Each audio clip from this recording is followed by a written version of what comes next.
ایمان لانے والوں، ان اہل کتاب کے اکثر علماء اور درویشوں کا حال یہ ہے کہ وہ لوگوں کے مال باطل طریقوں سے کھاتے ہیں اور انہیں اللہ کی راہ سے روکتے ہیں۔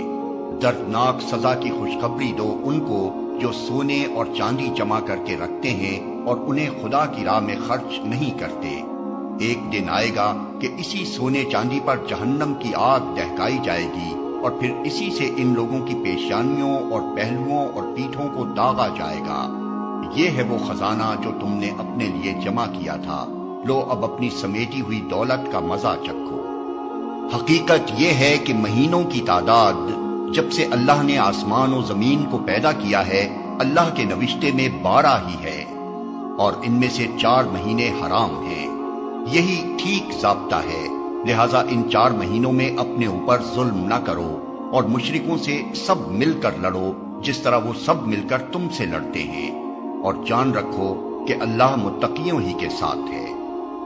نسیت و کفر میں ایک مزید کافرانہ حرکت ہے جس سے یہ کافر لوگ گمراہی میں مبتلا کیے جاتے ہیں۔ کسی سال ایک مہینے کو حلال کر لیتے ہیں اور کسی سال اس کو حرام کر دیتے ہیں، تاکہ اللہ کے حرام کیے ہوئے مہینوں کی تعداد پوری بھی کر دیں اور اللہ کا حرام کیا ہوا حلال بھی کر لیں۔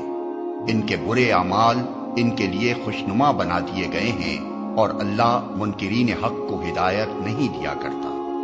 اے لوگو جو ایمان لائے ہو، تمہیں کیا ہو گیا کہ جب تم سے اللہ کی راہ میں نکلنے کے لیے کہا گیا تو تم زمین سے چمٹ کر رہ گئے؟ کیا تم نے آخرت کے مقابلے میں دنیا کی زندگی کو پسند کر لیا؟ ایسا ہے تو تمہیں معلوم ہو کہ دنیاوی زندگی کا یہ سب سر و سامان آخرت میں بہت تھوڑا نکلے گا۔ تم نہ اٹھو گے تو خدا تمہیں دردناک سزا دے گا اور تمہاری جگہ کسی اور گروہ کو اٹھائے گا، اور تم خدا کا کچھ بھی نہ بگاڑ سکو گے، وہ ہر چیز پر قدرت رکھتا ہے۔ تم نے اگر نبی کی مدد نہ کی تو کچھ پرواہ نہیں، اللہ اس کی مدد اس وقت کر چکا ہے جب کافروں نے اسے نکال دیا تھا، جب وہ صرف 2 میں کا دوسرا تھا، جب وہ دونوں غار میں تھے، جب وہ اپنے ساتھی سے کہہ رہا تھا کہ غم نہ کر، اللہ ہمارے ساتھ ہے۔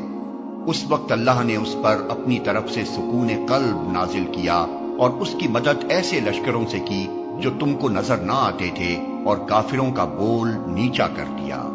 اور اللہ کا بول تو اونچا ہی ہے، اللہ زبردست اور دانا و بینا ہے۔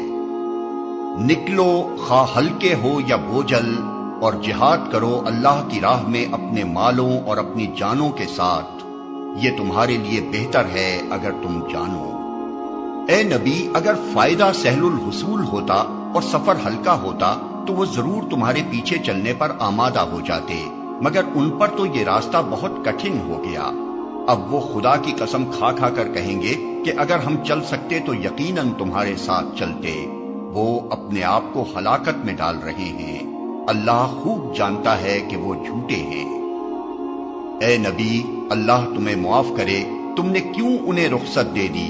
تمہیں چاہیے تھا کہ خود رخصت نہ دیتے، تاکہ تم پر کھل جاتا کہ کون لوگ سچے ہیں، اور جھوٹوں کو بھی تم جان لیتے۔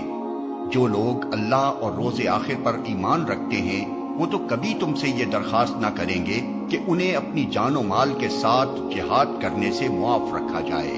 اللہ متقیوں کو خوب جانتا ہے۔